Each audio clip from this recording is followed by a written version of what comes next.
नमस्कार दोस्तों, हमारी आज की कहानी है ईश्वर का न्याय। वृंदावन के बांके बिहारी मंदिर के पास बरगद के पेड़ के नीचे एक बूढ़ी माँ ने अपना बसेरा बना लिया था। सकल सूरत से तो वह किसी अच्छे घर की लग रही थी। उसके चेहरे की चमक बता रही थी कि वह कोई भिखारी नहीं है, परंतु उसके फटे हुए कपड़े उसकी दर्दनाक स्थिति का व्याख्यान कर रहे थे। वह अम्मा मैले कुचले कपड़ों में ही एक चादर पर वहीं पड़ी रहती थी। आज लगभग 10वां दिन था। मंदिर में जो श्रद्धालु माथा टेकने आते तो बूढ़ी माँ को थोड़ा बहुत प्रसाद दे जाते थे, या कोई राह चला उस पर तरस खाकर उसे कुछ खाना दे जाता था, जिससे उसका गुजारा हो रहा था। साहिल हर वर्ष अपनी माता पिता की बरसी पर मंदिर में आता था और गरीबों को भोजन दिया करता था। उसके माता पिता एक रोड एक्सीडेंट में मारे गए थे। उसके बाद से वो अकेला था। जिस समय उसके माता पिता की मृत्यु हुई थी, उस समय वह कंप्यूटर इंजीनियरिंग कर रहा था। अब उसके आगे पीछे कोई नहीं था, लेकिन उसके माता पिता की दी हुई संस्कार हमेशा उसका मार्गदर्शन कराते थे। इंजीनियर के फाइनल ईयर के बाद प्लेसमेंट के दौरान उसे एक बहुत ही अच्छी नौकरी मिल गई थी। शनिवार और रविवार की छुट्टी वो अपने दोस्तों के साथ घूमने में बिता देता था, परंतु आज उसके माता पिता की बरसी थी, इसलिए वो आज मंदिर में गरीबों को भोजन करवाने आया था। सभी गरीबों को खाना देने के बाद उसने पेड़ के नीचे बैठी बूढ़ी माँ की ओर नजर गई। साहिल को बूढ़ी अम्मा के चेहरे पर एक अजीब सा आकर्षक और स्नेह नजर आया। शायद वह हर बूढ़ी औरत में अपनी माँ और दादी को ही ढूंढता था। वह बड़े स्नेह से उस बूढ़ी अम्मा को देखने लगा, फिर अम्मा के पास जाकर बोला, अम्मा खाना खाएंगे? लेकिन बूढ़ी अम्मा काफ़ी उदास बैठी थी, शायद इसलिए उसने कोई जवाब नहीं दिया। फिर साहिल बोला, अच्छा, यह मंदिर का प्रसाद है, यह तो खा लो। तो बूढ़ी माँ ने उसकी ओर देखते हुए अपने हाथ आगे बढ़ा दिए। बूढ़ी माँ के साथ साथ साहिल भी थोड़ा सा प्रसाद खाने लगा और अम्मा के पास ही बैठ गया। प्रसाद खाते खाते अम्मा से पूछने लगा, अम्मा आप कहाँ रहती हैं और इस पेड़ के नीचे कैसे बैठी हुई हैं? बूढ़ी माँ ने ठंडी सांस लेते हुए कहा, अरे बेटा, अब यह पेड़ ही मेरा घर है। पहले मैं मथुरा में रहती थी, वहाँ मेरा अपना एक शानदार बड़ा सा घर है। मेरे पति की मृत्यु हो चुकी है। जब तक मेरे पति जीवित थे तब तक मुझे रानी बनाकर रखते थे, परंतु पति के स्वर्गवास के बाद धीरे धीरे अपने ही बेटे बहू को मैं खटकने लगी थी। बहू तो मेरा चेहरा भी नहीं देखना चाहती थी।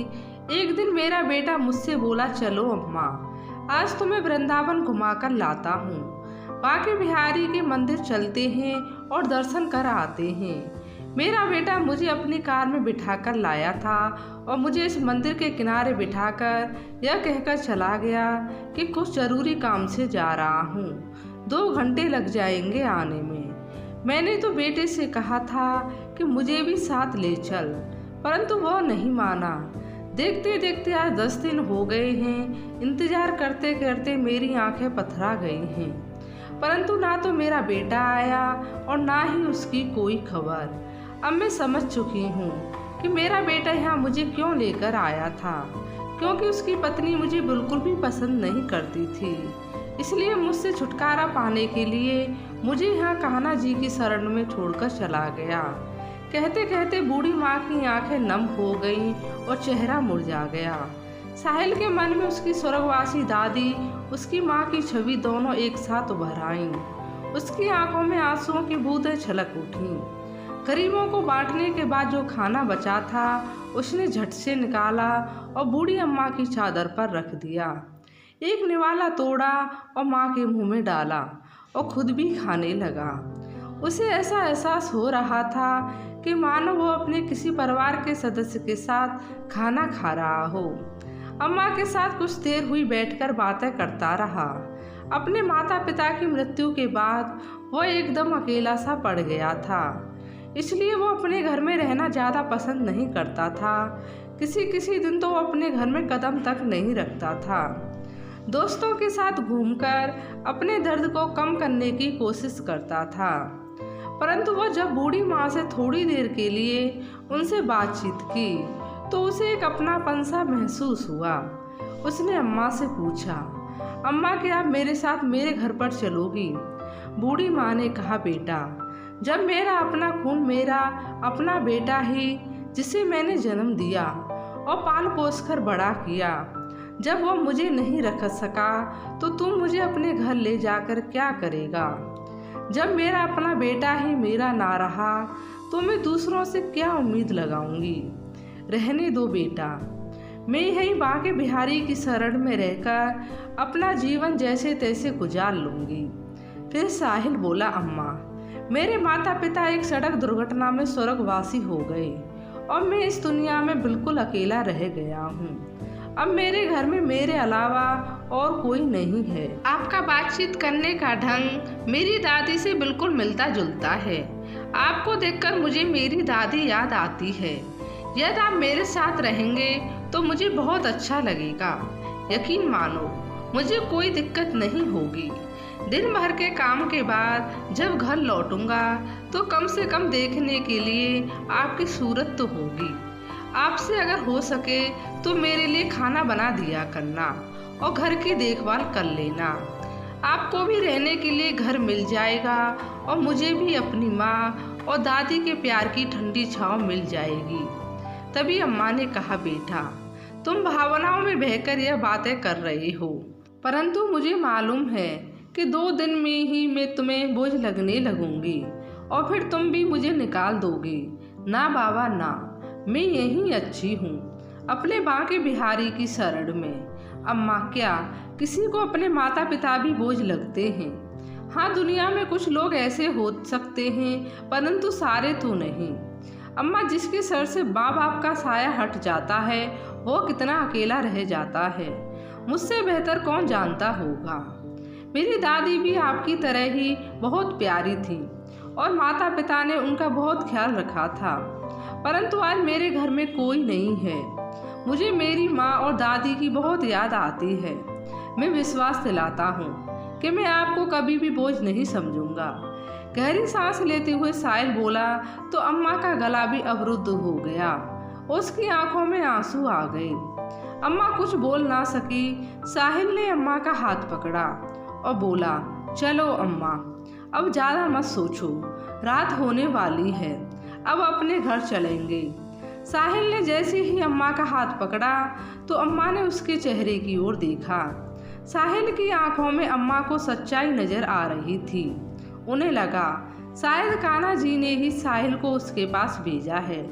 साहिल ने अम्मा को अपनी बाइक पर बिठाया और उसे अपने घर ले आया।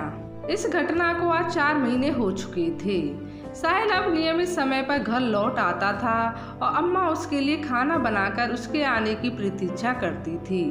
जब वह थककर सोता था तो उसके सिर पर इसलिए हाथ फेरती थी। सुबह सुबह साहिल के उठने से पहले ही अम्मा कान्हा जी की पूजा कर लिया करती थी और साहिल का नाश्ता बनाकर रख देती थी। और साहिल को अपनी दादी और माँ का सच्चा प्यार दोनों एक दूसरे का साथ पाकर बहुत खुश थे। रात को साहिल काफ़ी देर तक सोता रहा और अगले दिन जब सुबह ऑफिस जाने का समय हुआ तब तक उसकी नींद पूरी नहीं हुई थी। अचानक साहिल ने अपने माथे पर ठंडी उंगलियों का स्पर्श महसूस किया। उसे ऐसा महसूस हुआ कि उसकी माँ उसे बड़े प्यार से जगा रही है।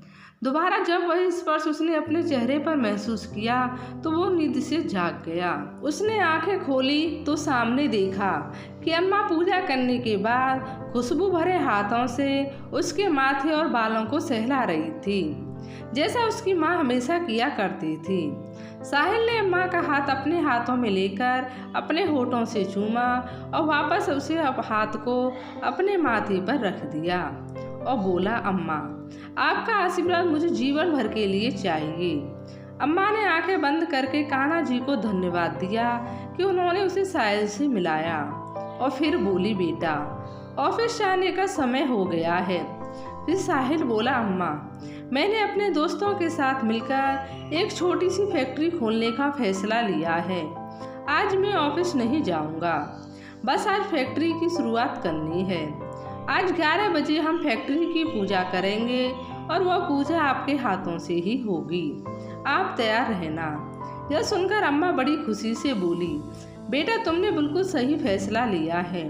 वक्त के साथ और भगवान के आशीर्वाद से तुम्हारी यह छोटी सी फैक्ट्री भी एक बहुत बड़ी फैक्ट्री में बदलेगी। यह मेरा विश्वास है और मेरा आशीर्वाद हमेशा तुम्हारे साथ है। साहिल ने अपने दोस्तों के साथ मिलकर फैक्ट्री खड़ी कर दी। उसे फैक्ट्री में अच्छी गुणवत्ता के उत्पाद बनाए।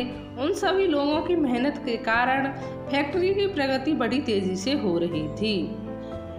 साहिल अब एक और नई फैक्ट्री शुरू करने का विचार कर रहा था, जिस कारण वह और भी ज्यादा व्यस्त होता जा रहा था। एक दिन अम्मा बोली, बेटा तुम तो अपने जीवन में और ज्यादा व्यस्त होते जा रहे हो, परंतु यह बात याद रखो कि केवल काम ही जीवन का उद्देश्य नहीं होता।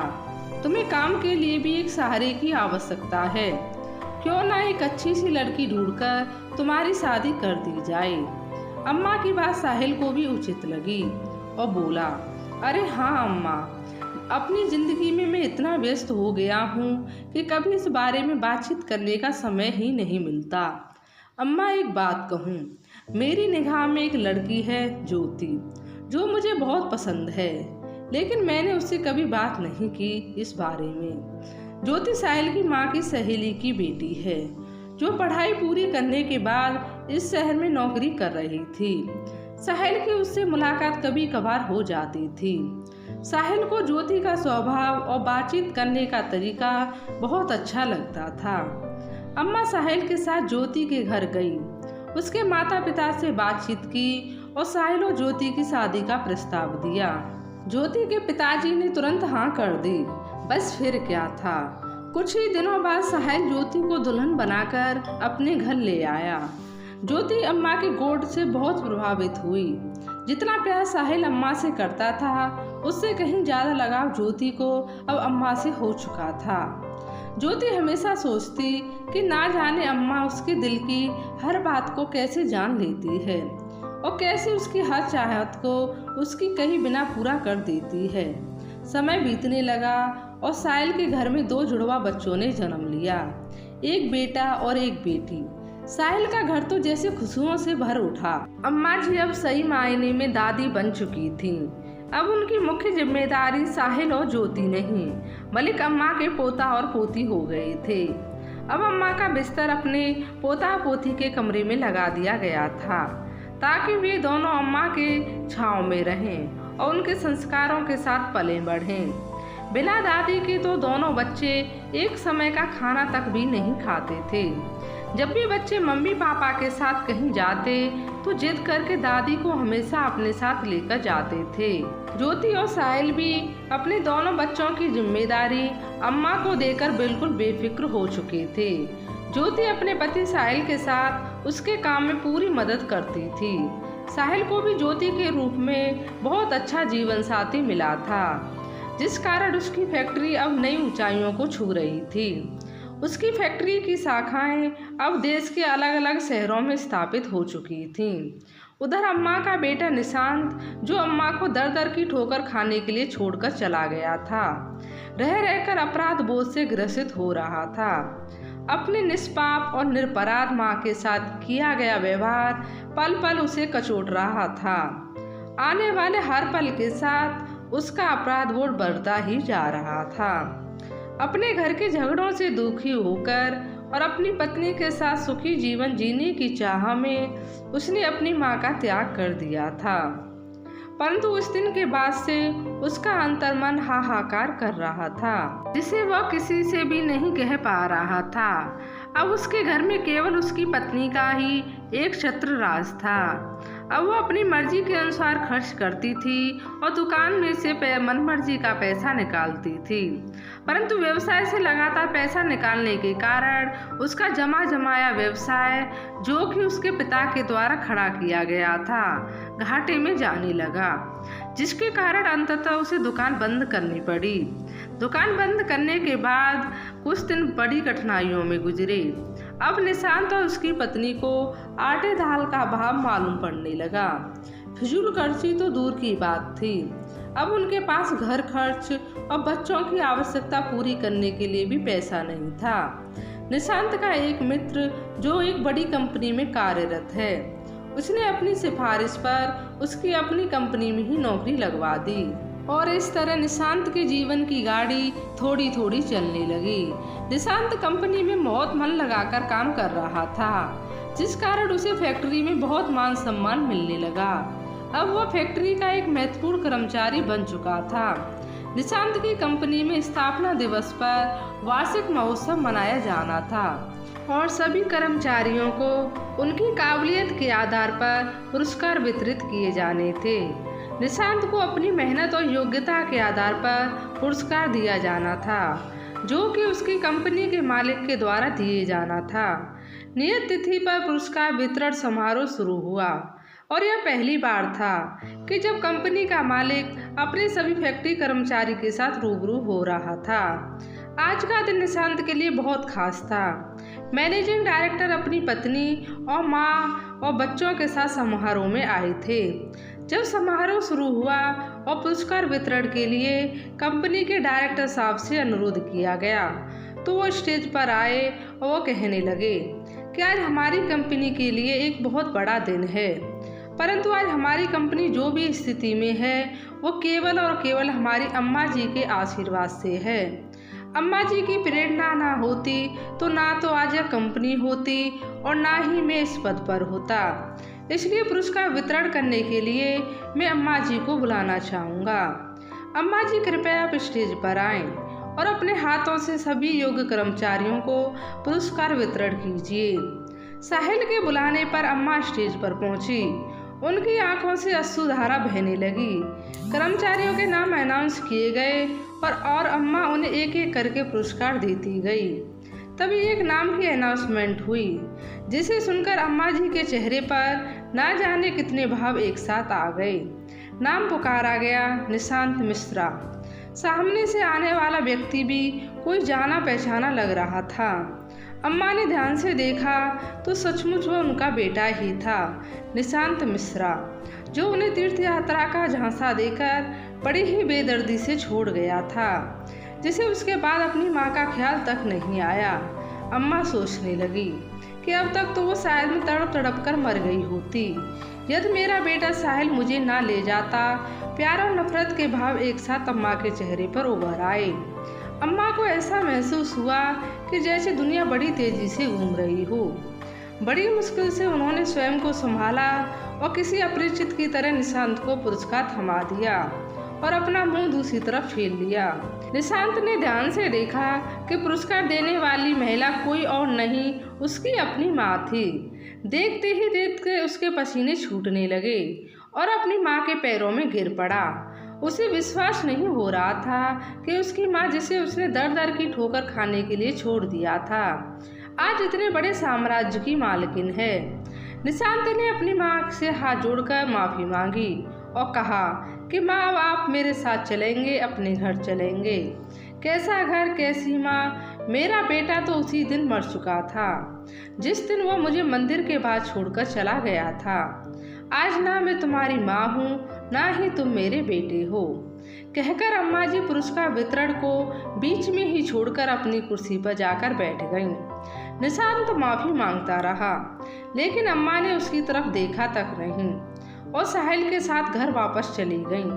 कभी निशांत अपनी माँ का बहुत लाडला हुआ करता था, लेकिन अपनी पत्नी के बहकावे में आकर वह अपनी माँ के साथ बहुत बुरा सलूक करने लगा था। उन बातों को अम्मा कभी नहीं भूल सकती थी। उधर निशांत को यकीन नहीं हो रहा था कि जिस कंपनी में वह काम करता था, उस कंपनी की मालकिन दरअसल उसकी माँ थी। आज माँ के हाथों से उसे पुरस्कार मिला तो उसका सिर चकरा गया। माँ के द्वारा उसका घर अपेक्षा और पाप कर्मों के कारण उसके दिल में ना जाने कितने ही घाव हो चुके थे। हर पल उसे अपनी माँ की याद सता रही थी। अपनी करतूत उसे झकझोर रही थी और नासूर बनकर उसे लगातार चोट पहुंचा रही थी। एक दिन रविवार को जब उसकी ऑफिस की छुट्टी थी, तो वो अपनी पत्नी को लेकर स्कूटर पर राधा रानी के मंदिर दर्शन के लिए गया। राधा कृष्ण की मूर्ति के सामने हाथ जोड़कर खड़ा हुआ। तो उसे ऐसा लगा जैसे भगवान भी कुटिल दृष्टि से उसके द्वारा किए गए घोर पाप के लिए उस पर हंस रहे हैं। घबराकर उसने आंखें खोली।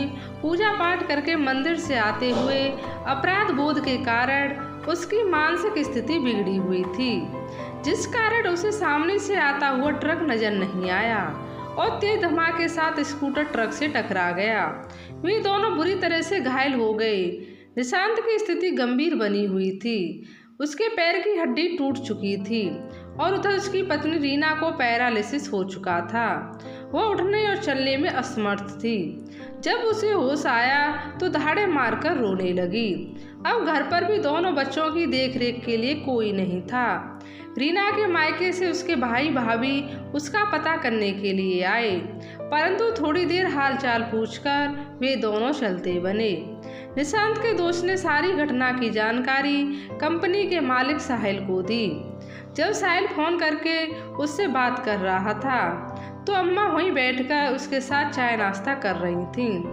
निशांत मिश्रा का नाम सुनकर अम्मा चौंक उठी। उसने सही से पूछा कि क्या हुआ, किस बारे में बात हो रही थी। तो साहिल ने सारा हाल कह सुनाया कि उसकी कंपनी का एक कर्मचारी निशांत मिश्रा का एक्सीडेंट हो गया है और वह गंभीर रूप से घायल है। यह सुनकर अम्मा रोने लगी। जब साहिल ने अम्मा से उसके रोने का कारण पूछा तो अम्मा ने सारी बात साहिल को बताई। तब साहिल बोला, अम्मा, कर्मों का फल तो भोगना ही पड़ता है। उसने जैसे कर्म किए थे उसे फल तो मिलना ही था, लेकिन अम्मा का दिल अंदर ही अंदर अपने बच्चों के लिए तड़प रहा था। उसके बेटे बहु लाचार होकर बिस्तर पर पड़े थे, इसलिए अम्मा ने कहा कि मैं थोड़ा समय अपने बेटे बहू के पास जाना चाहती हूँ, कुछ दिनों बाद वापस आ जाऊंगी। साहिल ने भी हामी भर दी और अम्मा को बहुत से पैसे देकर उनके बेटे बहू के पास छोड़ आया। अम्मा ने अपने बेटे और बहू को एक अच्छे से अस्पताल में भर्ती करवाया, जहां उनका पूरा ध्यान रखा जाने लगा। उनके बच्चों को संभाला और साथ साथ उसकी दुकान को भी फिर से खड़ा किया। जो पैसे साहिल ने दिए थे उन पैसों को अम्मा ने अपने बेटे बहू की गृहस्थी संभालने में लगाया। हर कदम पर साहिल ने अम्मा की पूरी मदद की। एक और निशांत और उसकी पत्नी की तबीयत अब कुछ सुधरने लगी थी और दूसरी उसका कारोबार भी पहले की तरह चमक उठा था। उनकी गृहस्थी को कुछ ही महीनों में अम्मा ने फिर से व्यवस्थित कर दिया। जब उन दोनों की अस्पताल से छुट्टी हुई और वो घर लौटे तो अम्मा जी से माफ़ी मांगने लगे। वो अपने किए पर शर्मिंदा थे। अम्मा की बहू बोली, अम्मा जी, जैसे मैंने घर से बाहर निकाल दिया था वही आज घर में लक्ष्मी बनकर आई है। अम्मा जी, मैं आपको समझ नहीं पाई। हम लोगों ने आपका निरादर किया है, हमारे इस कारण की सजा हमें आज मिल गई है। दोनों बेटा बहू अम्मा के पैरों में पड़ गए। अम्मा ने भी उन दोनों को माफ़ कर दिया और अपने पोता पोती को खूब दुलार दिया। कुछ दिन और वहाँ रहने के बाद अम्मा ने कहा, अब तुम दोनों की तबीयत ठीक हो चुकी है और तुम अपनी गृहस्थी को संभाल सकते हो। तुम्हारी दुकान भी खूब अच्छे से चल रही है, इसलिए अब मैं चलती हूँ। मेरा बेटा और मेरा परिवार मेरा इंतजार कर रहा है। यह कहकर अम्मा ने अपना बैग तैयार कर लिया। बेटा बहू दोनों ने अम्मा को जाने से रोकने की खूब कोशिश की, परंतु अम्मा ने कहा, मेरा बेटा साहिल मुझ पर जान छिड़कता है, अब वही मेरा बेटा है, इसलिए अब मुझे जाना ही होगा। उन दोनों ने बहुत मनाया, परंतु अम्मा नहीं रुकी और बेटे के घर बाहर साहिल अम्मा को लेने के लिए गाड़ी से पहले ही पहुंच चुका था। दोस्तों, आपको यह कहानी कैसी लगी? लाइक और कमेंट करके ज़रूर बताएं और चैनल को सब्सक्राइब करना बिल्कुल भी ना भूलें। धन्यवाद।